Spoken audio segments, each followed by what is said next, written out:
Hey welcome back to my channel guys. I hope कि आप सभी लोग ठीक होंगे। तो सेंट्रल गवर्नमेंट की तरफ से परमानेंट पोस्ट की वैकेंसीज निकल के आ गई हैं, जहां पर आपको ग्रेड ए की वैकेंसीज देखने के लिए मिलेगी। सैलरी तो बहुत अच्छी रहने वाली है, लाइक 1 लाख के अराउंड रहने वाला है salary package.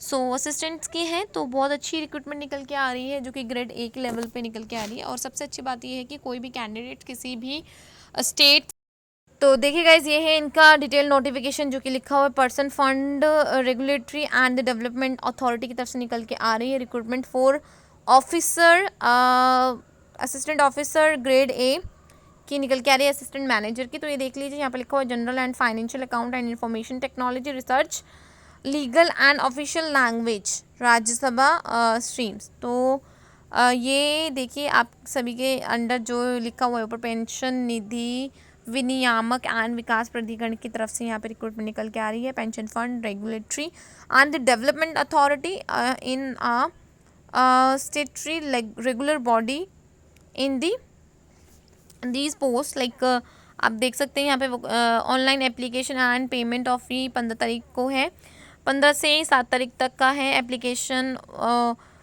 Of call letter for phase 1 and phase 2 online application जो रहेगा विल बी इन आपको बता दिया जाएगा inform by the email ID.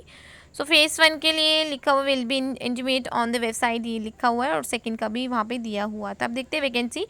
तो ये बहुत लंबी वैकेंसीज का है, तो आप एक बार इसको अच्छे से देख लीजिएगा। तो मैं आपको मेन पॉइंट दिखा देती हूँ। जनरल की जो टोटल पोस्ट है 15 है, मास्टर डिग्री होना चाहिए, master degree bachelor degree in law और bachelors degree in the engineer from a recognise university. तो ये देखिए आपके पास ये क्वालिफिकेशन होना चाहिए एज पर दी 31/7/2022 के अकॉर्डिंग। फाइनेंशियल अकाउंट की भी है, तो यहाँ पे इन्होंने बाइफिकेट किया हुआ है एज अ कैटेगरी लेवल पर।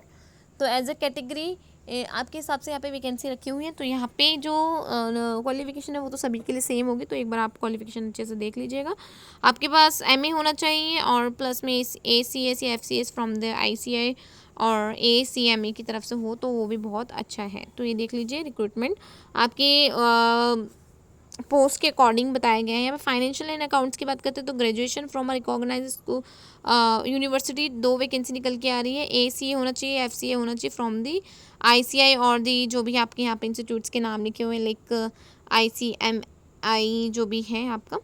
इन्फॉर्मेशन टेक्नोलॉजी की बात करते तो एक ही वैकेंसी निकल के आ रही है, बैचलर डिग्री होनी चाहिए इंजीनियरिंग में, और electronic and the communication skills are भी गुड एंड मिनिमम एक्सपीरियंस, यहाँ पे एक्सपीरियंस मांगा गया है। रिसर्च इकोनॉमिक्स में आप देख लीजिए, मास्टर डिग्री होना चाहिए इन स्टैटिक्स या कॉमर्स में या बिजनेस में या एडमिनिस्ट्रेटिव में या फिर इकोनॉमिक्स में। लीगल के लिए बैचलर डिग्री होना चाहिए in law from a recognise university institute. Next है ऑफिशियल लैंग्वेज की बात करते हैं तो Rajya Sabha, master degree in Hindi होना चाहिए आपका। तो ये देखिए यहाँ पे मेंशन किया हुआ है क्लियरली कि आपके पास लाइक क्या क्या रहना चाहिए। एब्रीवेशंस हैं यहाँ पे आप देख सकते हैं, जिसको समझ नहीं आएगा वो एब्रीवेशंस में एक बार देख लेगा। एज लिमिट की बात करते हैं तो age limit candidates must not have exceed from 30 years से ज़्यादा नहीं होना चाहिए, 30 ईयर्स आपका मिनिमम होना चाहिए, 30 ईयर्स से ऊपर एग्जिट नहीं होना चाहिए। The upper as prescription above will be relaxation दिया जाएगा एज एस SC OBC और ST के कैटेगरीज को। तो आप एक बार इसको भी अच्छे से एक बार देख लीजिएगा, जिनको रिलैक्सेशन दिया हुआ है age according to the different categories.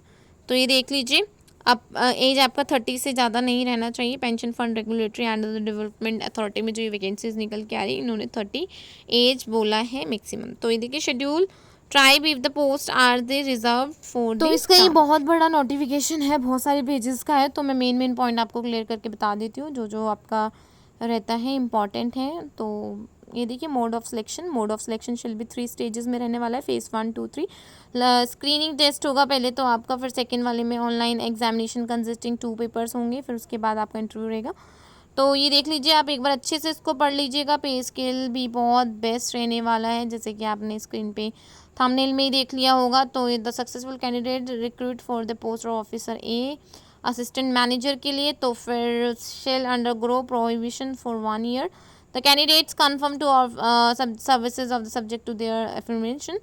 पे स्केल देखिए कितना अच्छा है यहाँ, 44,000 आपका है, 54,074 है, R85 है। तो जैसे आप जैसे 1 ईयर के बेस पे रहते हैं तो थोड़ा सा कम रहता है। फिर उसके बाद जैसे आप रेगुलर हो जाते हैं तो आपका जो सैलरी पैकेज रहता है वो डे बाई डे इंक्रीज़ होता रहता है। तो ईयरली आपका इंक्रीज़ हो जाएगा। तो ये लिखा allowance at minimum scale in the approx रहेगा, जो वो रहेगा 1,40,000 rupees after everything, like grade allowance, special allowance रहेगा, ड्रीम्स अलाउंस रहेगा, लोकल अलाउंस रहेगा, फैमिली अलाउंस रहेगा, स्पेशल कंपल्सरी रहेगा अलाउंस जो भी रहेगा। तो उसके बाद जो आपका सैलरी पैकेज बनता है वो रहता है 1,40,000 रुपीज़। तो हाँ, बहुत अच्छी रिक्रूटमेंट निकल के आ रही है। जो भी कैंडिडेट्स एलिजिबल है वो कर सकते हैं। तो फेज़ 1 में एग्जाम में क्या रहेगा, देखिए कहाँ रहेगा, कोलकाता में रहेगा, वेस्ट में मुंबई, नावी मुंबई और थाने रहेगा, नॉर्थ में चंडीगढ़ मोहाली रहेगा, साउथ में चेन्नई रहेगा और सेंट्रल जोन आपका भोपाल में रहेगा। तो सेकंड देखिए यहाँ पे सब कुछ लिखा हुआ था। फेज़ 2 का कहाँ रहेगा, फेज़ 1 में कहाँ रहेगा, east zone, west zone, north zone, south zone और सेंट्रल जोन, सबका इन्होंने यहाँ पर स्टेट वाइज बताया गया है कि कहाँ पर आपका एग्ज़ाम कंडक्ट करवाया जाएगा। तो आपको पहले से ही पता होना चाहिए कि आपका जो सेंटर पड़ने वाला है वो इन जगह पर पड़ेगा। तो आप पहले से अपना माइंड सेट बना के चलेंगे। तो ये देखिए एग्जामिनेशन सेंटर्स मैंने आपको क्लियर करके बता दिया है। और आगे मैं बताती हूँ आपको, लाइक SC OBC उनके लिए कोई भी फ़ीस नहीं रहेगा, अनरिजर्व्ड, और उनको सिर्फ 1,000 रुपीज़ भरना है फॉर एग्ज़ाम्स के लिए। और like women PWD SC ST के लिए कोई फ़ीस नहीं है। EWS और OBC और अनरिजर्व्ड के लिए जो वैकेंसी रखा हुआ है पे स्केल, वो मतलब एप्लीकेशन फ़ी वो 1,000 रुपीज़ रखा गया है। इंपॉर्टेंट नोट रखा हुआ है, ये भी आप एक बार अच्छे से पढ़ लीजिएगा। How to apply candidates through, इस वेबसाइट पे आपको जाना है 15/9 से, यानी कि 15 सितंबर से 7 अक्टूबर तक आपको यहाँ पे एप्लीकेशन फ़ीस भरनी है और ऑनलाइन ही यहाँ पे अप्लाई करना है। तो ये थी आज की रिक्रूटमेंट। तो मिलते हैं नेक्स्ट रिक्रूटमेंट के साथ।